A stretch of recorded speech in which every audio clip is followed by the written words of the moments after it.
Hello मेरे प्यारे दोस्तों, स्वागत है आपका मेरे यूट्यूब चैनल में। आज हम सुप्रीम कोर्ट लॉ क्लर्क का फॉर्म भरेंगे। फॉर्म भरने के लिए सबसे पहले मुझे इसकी ऑफिशियल वेबसाइट पे आते हैं तो आप देखेंगे आपको सबसे पहले यहाँ पे रजिस्ट्रेशन करना पड़ेगा। रजिस्ट्रेशन करने के लिए आप यहाँ पे आएंगे, register to get user ID and password. तो इसमें आपको यहाँ पे पोस्ट सेलेक्ट करनी है जो कि है आपकी लॉ क्लर्क। ये सेलेक्ट कर लिया, उसके बाद यहाँ पे पोस्ट कोड अपने आप बन के आ जाएगा।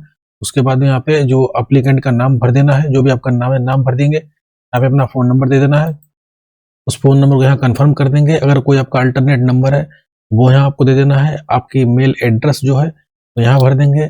उसके बाद अपनी जो मेल एड्रेस को यहाँ कंफर्म कर देना है, फिर से वही टाइप कर देना है। उसके बाद जनरेट ओटीपी पे क्लिक करना है। तो जो कैप्चा कोड आएगा वो कैप्चा कोड यहाँ भर देना है। उसके बाद सबमिट पे क्लिक कर देना। उस ओटीपी को यहाँ वैलिडेट कर देंगे। जो ओटीपी आपका फोन में आया है वो यहाँ भर देना है। उसके बाद वैलिडेट ओटीपी पे क्लिक करेंगे। आपका वैलिडेशन सक्सेसफुल हो गया है, यहाँ पे ओके कर देना है। उसके बाद यहाँ पे आई एग्री पे क्लिक करेंगे। ये कैप्चा कोड जो आपको यहाँ पे दिख रहा है वो कैप्चा कोड भर देना है। उसके बाद रीवेरीफाई पे क्लिक करेंगे। जो भी आपने अभी डिटेल दी थी वो डिटेल आपके यहाँ दिख रही है, आपको डिटेल यहाँ पे चेक कर सकते हैं। इन सबको यहाँ पे सेलेक्ट कर लेना है। उसके बाद में सबमिट पे क्लिक करेंगे तो कुछ इस तरीके का इंटरफेस खुल के आएगा। यहाँ पे हमको आई एग्री पे क्लिक कर देना है। यहाँ पे हम ओके कर देंगे। इसमें लिखा है जो भी आप एक बार अपने इंफॉर्मेशन सबमिट कर दी उसको आप बाद में करेक्ट नहीं कर पाएंगे, तो आपको बहुत ही केयरफुली भरना है। यहाँ ओके कर देंगे तो आप देखेंगे आपका रजिस्ट्रेशन सक्सेसफुल हो गया है। आपका जो रजिस्ट्रेशन नंबर वो आपको दिख रहा होगा, इसको क्लोज कर देना है। उसके बाद में गो टू एप्लीकेशन जो यहाँ पे आपको टैब दिख रही है यहाँ पे ओके कर देना। फिर आपको हम यहाँ पे नीचे आते हैं, यहाँ पे जेंडर सेलेक्ट कर लेना। जो आपके जेंडर सेलेक्ट कर लेना है। आपकी डेट ऑफ बर्थ है वो डेट ऑफ बर्थ यहाँ भर देनी है, ठीक है। उसके बाद यहाँ पे चुन लेना citizen of India. Mother tongue जो आपकी है, मदर टंग हिंदी इंग्लिश या कोई अन्य है वो यहाँ पे चुन लेना है। उसके बाद रिजर्वेशन कैटेगरी क्या आपकी है, आप जनरल में आते हैं, ईडब्ल्यूएस में आते हैं, ओबीसी में आते हैं, एसटी एससी में आते हैं, वो आपको चुन लेना है।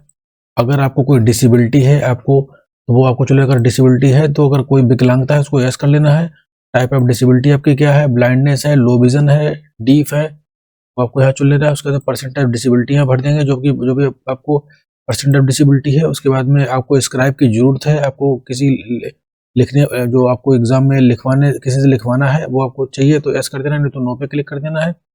अगर कोई डिसेबिलिटी नहीं है तो हम नो पे क्लिक कर देंगे। उसके बाद हमको यहाँ पे फादर नेम भर देना है, यहाँ पे मदर नेम भर देंगे। आपका मैरिटल स्टेटस मैरिड है अनमेरिड है वो आपको चुन लेना है। आपका रिलीजन क्या है, हिंदुज्म इस्लाम जो भी है वो आपको चुन लेना है। उसके बाद यहाँ फोन नंबर आपका जो है वो यहाँ पे दिख रहा है। उसके बाद में आपकी मेल आईडी यहाँ पे दिख रही है। आपको गवर्नमेंट आईडी आपके पास क्या, pan card, voter ID, passport, driving licence वो आपको चुन लेना है यहाँ। उसके बाद अगर पहले आप पैन कार्ड चुना है तो पैन कार्ड का जो नंबर है वो यहाँ भर देना है। उसके बाद जो आपकी टेस्ट सिटी जो आपको जहाँ एग्जाम देना है वो आपको टेस्ट सिटी अपने अकॉर्डिंग भर लीजिए। जैसे मैंने पहला दिल्ली भरा है, दूसरा बेंगलोर, तीसरा भोपाल या हैदराबाद, जो भी आपको यहाँ पे सही लगता है, जो आपको इसमें जिसमें आप कंफर्टेबल है वो यहाँ पे चुन लीजिएगा। यहाँ पर आपको लैंग्वेज भर देनी है। आपको इसमें लिखा है यदि आप मल्टीपल लैंग्वेज विभिन्न भाषाएं आप लिख सकते हैं, बोल सकते हैं, पढ़ सकते हैं, तो आपको यहाँ जानकारी देनी है। जैसे मैं आपके इंग्लिश भर देता हूँ। इंग्लिश मैंने यहाँ भर दिया। अगर आपको कोई मतलब मराठी आती है तो वो यहाँ भर सकते हैं। वो यहाँ पे रीड राइट मतलब आप बोल भी सकते हैं, लिख भी सकते हैं और पढ़ भी सकते हैं। अगर आपको हिंदी भरना है तो हिंदी भी तीनों भर सकते हैं। जैसा आप जिसमें कंफर्टेबल है वो आप हमें जानकारी दे दीजिए। उसके बाद बैंक अकाउंट होल्डर जो भी अपना अकाउंट होल्डर का नाम भर देना है, अपनी बैंक का नाम भर देना है, अपनी ब्रांच का नाम भर देना है और अपना अकाउंट नंबर यहाँ दे देना है। अपनी जो बैंक की IFSC कोड है वो यहाँ दे देना, जो कि आपके पासबुक के पहले पन्ने पे लिखा होगा वो आप दे सकते हैं। उसके बाद सेव एंड नेक्स्ट पे क्लिक करेंगे तो आपको कुछ इस तरह से जानकारी दे देनी है। उसके बाद में सेव एंड नेक्स्ट पे क्लिक करना। आपका डाटा सक्सेसफुली सेव हो गया, यहाँ पे ओके कर देना है। यहाँ पे अपना आप एड्रेस दे सकते हैं, जो कि आपका एड्रेस की पहली लाइन यहाँ भर देना, दूसरा यहाँ भर देना है। आपको यहाँ कंट्री सेलेक्ट कर लेनी है। उसके बाद किसी स्टेट के आप रहने वाले हो स्टेट यहाँ पे सेलेक्ट कर लेना है। आपका सिटी कौन सा है वो सिटी यहाँ चुन लेंगे। आपका पिन कोड क्या है वो यहाँ भर देना है। अगर आपका प्रेजेंट एड्रेस और परमानेंट एड्रेस जो कि करस्पॉन्डिंग एड्रेस है, परमानेंट एड्रेस है, दोनों अगर आपका सेम है तो यहाँ पे एस कर देना है। अगर अलग अलग है तो आपको अलग अलग जानकारी दे देनी है। सेव एंड नेक्स्ट पे क्लिक करना है। आप देखेंगे आपका डिटेल सक्सेसफुली सेव हो गई, यहाँ पे ओके कर देना है। यहाँ पे आपको 10th की अपनी डिटेल देनी है, जो अपना आपका बोर्ड है वो बोर्ड का नाम भर देना है। आप यूपी बोर्ड से, CBSE बोर्ड से, ICSE बोर्ड से, यहाँ बोर्ड का नाम भर देना है। आपकी क्वालिफिकेशन का नाम क्या है वो क्वालिफिकेशन आपकी आप भर देनी है। उसके बाद किस साल वो पास किया है, वो पासिंग ईयर भर देना है। आपके इंस्टीट्यूट जो कि स्कूल या कॉलेज का नाम है वो यहाँ भर देना है। आपकी जो मार्कशीट है वो परसेंटेज बेस पे थी, CGPA था, ग्रेड ऑफ मार्क्स था, वो यहाँ पर चुन लेना है। जैसे आप परसेंटेज सेलेक्ट करेंगे तो आपके ऑब्टेन मार्क्स जो आपको यहाँ भर देना है। जो आपके मार्क्स आए हैं, आपके मैक्सिमम मार्क्स जो भी आपका टोटल था वो यहाँ भर देना है। तो आप देखेंगे आपकी परसेंटेज ऑटोमेटिक बन के आ जाएगी। उसके बाद हमको यहाँ इंटरमीडिएट की डिटेल देनी है, जैसे आपने हाई स्कूल की भरी है ठीक उसी तरह इंटर की भरनी है। आपको अपना बोर्ड का नाम सेलेक्ट कर लेना है, किस साल पास किया वो पासिंग ईयर भर देना है। अपने कॉलेज या स्कूल जो भी उसका नाम भर देना है। उसके बाद सब्जेक्ट कौन कौन से थे वो यहाँ पे चुन लेना है। उसके बाद यहाँ पे परसेंटेज जो है आपकी चुन लेनी है। तो जैसे आप परसेंटेज चुनेंगे तो आप देखेंगे आपको ऑब्टेन मार्क्स हैं वो आपको यहाँ भर देना है, जो आपके नंबर आपके आए हैं इंटरमीडिएट में। उसके बाद मैक्सिमम मार्क्स कितने थे वो यहाँ भर देना है। तो आप देखेंगे परसेंटेज आपकी ऑटोमेटिक यहाँ बन के आ जाएगी। उसके बाद अपनी जो डिग्री है वो डिग्री का नाम भर देना है, जो आपकी डिग्री है। जो यहाँ पे इंपॉर्टेंट नोट दे रखा है वो आप पूरा पढ़ लीजिए। इसमें लिखा है कि कैंडिडेट जो 5 ईयर इंटीग्रेटेड लॉ कोर्स कर रहे हैं वो अपने फाइनल ईयर में है, या कोई LLB 3 ईयर का कर रहा है वो अपने फाइनल ईयर में है, वो भी इस पद के लिए भर सकता है। जो कि यहाँ पे लिखा है the candidate applying in the 5th year of the 5 year integrated law course और 3rd year of the 3 year law course after graduation in any stream will also be eligible to apply. तो यहाँ पे अपनी degree का नाम भर देंगे। यहाँ पे अपना जो इंस्टीट्यूट है उसकी नाम भर देना है। आपका जो क्वालिफिकेशन ड्यूरेशन है, आपने 5 साल वाला किया है, 3 साल वाला किया है, वो यहाँ भर देना है। आपके सब्जेक्ट जो है सब्जेक्ट यहाँ भर देना है। डिग्री स्टेटस के आगे अगर फाइनल ईयर में है तो वो चुन लेना है। अगर डिग्री कंप्लीट कर चुके तो पास चुन लेना है। अगर हम अपेयरिंग चुनेंगे तो आपको कुछ भी डिटेल आगे एक्स्ट्रा नहीं देनी है। अगर आप डिग्री कंप्लीट कर चुके तो पास चुन लेंगे, और किस मंथ या ईयर में पास हुए हैं वो यहाँ पे भर देना है। उसके बाद में आपकी परसेंटेज रही है, CGPA रही है, ग्रेड ऑफ मार्क्स रहा है, वो यहाँ पे चुन लेना है। तो जैसे ही आप यहाँ पे ऑब्टेन मार्क्स पे जैसे आपके भर देना है, आपके कितने मार्क्स आए हैं और मैक्सिमम मार्क्स कितने थे वो यहाँ पे आपको चुन लेना है। एडिशनल क्वालिफिकेशन डिटेल 2 यहाँ पे दिया है, यहाँ पे आपको भर देना है।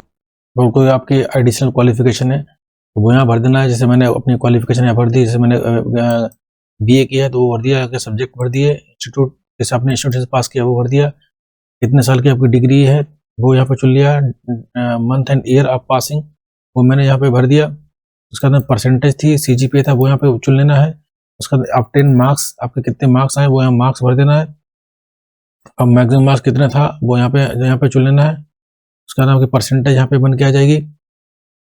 इसमें जो आपके कुछ क्वेश्चन दे रखे हैं इनको आपको आंसर देना है। इसमें लिखा है कि आप लॉ क्लर्क कम रिसर्च एसोसिएट के तौर पे कभी सुप्रीम कोर्ट में एंगेज रहे हैं, अगर रहे हैं तो उसको यस कर देना, नहीं तो नो पे क्लिक कर देना है। आप एडवोकेट के तौर पे एनरोल्ड हुए हैं, अगर हैं तो यस कर देना, नहीं तो नो पे क्लिक कर देना है।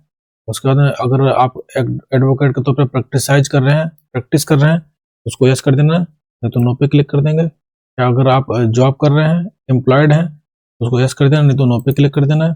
उसके बाद आपको कंप्यूटर का नॉलेज है, अगर है तो उसको यस कर देना है, नहीं तो नो पे क्लिक कर देंगे। अगर है तो उसकी डिटेल दे दीजिए। आपकी कोई एक्स्ट्रा कैरिकुलर एक्टिविटीज है तो वो उसकी डिटेल दे देनी है। अगर आपकी कोई हॉबीज है तो वो हॉबीज यहाँ भर देना है। अगर आपने कोई स्पेशल कोर्स कर रखा है, कोई वर्कशॉप कोई अटेंड कर रखी है तो वो उसकी डिटेल यहाँ दे देनी है। आपकी कोई क्रिमिनल हिस्ट्री है, अगर है तो यस कर दिया, नहीं तो नो पे क्लिक कर देना है। आपका कोई वर्क एक्सपीरियंस है, अगर वर्क एक्सपीरियंस है तो उसको यस सेलेक्ट कर लेना है, नहीं तो नो पे क्लिक कर लेंगे। उसके अंदर सेव और नेक्स्ट पे क्लिक करेंगे, यहाँ पे ओके कर देना है। तो इसके बाद आप आते हैं तो अब हम आ जाते हैं डॉक्यूमेंट एंड पेमेंट सेक्शन पे। तो आप देखेंगे आपको फोटो अपलोड करना है अपना, यहाँ पे सिग्नेचर अपलोड करना है। उसके बाद जो कैटेगरी सर्टिफिकेट वो आपको अपलोड करना है। तो क्लिक है टू अपलोड पे क्लिक करेंगे तो आप देखेंगे आपको किस टाइप का फोटो अपलोड करना है। तो फोटो का साइज 50 से 100 KB के बीच में होना चाहिए, इमेज JPG फॉर्मेट में होनी चाहिए और 200 DPI होनी चाहिए, डायमेंशन 3.5 से 4.5 सेंटीमीटर होनी चाहिए, जो कि आप फोटोशॉप के माध्यम से बना सकते हैं। तो आप इस तरीके से आप फोटो अपलोड कर लीजिए। आपने यहाँ पे साइन अपलोड कर देना है, जो कि आपका 50 KB से 100 KB के बीच में होना चाहिए। उसके बाद में आपको इसी तरीके से कास्ट सर्टिफिकेट जो आपका है वो आपको अपलोड कर देना है, जो कि आपका 100 KB से 1 MB के बीच में होना चाहिए। उसके बाद में यहाँ पे आते हैं ऑनलाइन पेमेंट मोड, यहाँ पे आपको ऑनलाइन सेलेक्ट कर लेना है। उसके बाद ये सारे ऑप्शन आपको यस सेलेक्ट कर लेने हैं। ये जो आपका कैप्चा कोड है वो कैप्चा कोड यहाँ पे दिख रहा है, वो यहाँ पे भर देना है। उसके बाद प्रीव्यू पे क्लिक करेंगे तो आप देखेंगे आपका पूरा फॉर्म जो आपने भरा है पूरा खुल के आ गया है। उसके बाद सबमिट पे क्लिक करेंगे, कुछ इस तरीके से विंडो खुल के आएगी। तो आई एग्री पे क्लिक कर देना। उसके बाद आप पेमेंट मोड पे आ जाएंगे तो आप देखेंगे आप क्रेडिट कार्ड, नेट बैंकिंग या यूपीआई या क्यूआर कोड के माध्यम से आप पेमेंट कर सकते हैं। जैसे आप क्यूआर कोड चुनेंगे, यहाँ पे भीम यूपीआई चुन लेना है, मेक पेमेंट यहाँ पे क्लिक कर देना तो आपका ये क्यूआर कोड बन के आ जाएगा। और जैसे आप इसको मोबाइल फोन के माध्यम से स्कैन करेंगे तो आप पेमेंट कर पाएंगे। आप मेरे चैनल पर बनने के धन्यवाद। अगर आप मेरे चैनल पर नए हैं तो सब्सक्राइब करें, लाइक करें, कमेंट करें। धन्यवाद।